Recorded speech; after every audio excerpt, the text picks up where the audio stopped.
not only does the government in London have the nerve to participate in war crimes and in acts of terrorism in Gaza, but it then has, you know, the nerve to call us the terrorists and to try and silence us because we're saying, please don't chop Palestinian children into 16 pieces.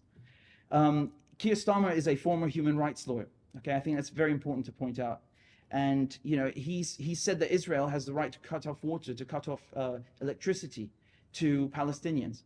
I question his qualifications as a human rights lawyer, and I don't think that he understands how angry people are in the West about what is happening. And so now that, you know, the government's response is to simply lash out against us for telling the truth. What the British government is doing is terrorism in the very, you know, literal sense of it.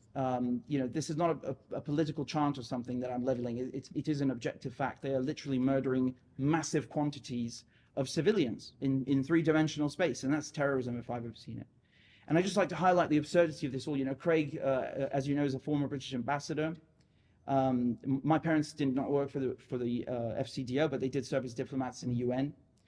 They received Nobel Peace Prizes for their work as UN peacekeepers.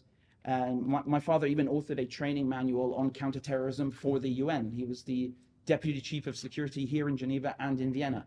So, you know, if we are being arrested as so-called terrorists, how many do you think have come through London Heathrow or other ports in Britain and been also arrested or detained as so-called terrorists, but simply did not have the platforms or the opportunities afforded to them in order to address the public and inform them? So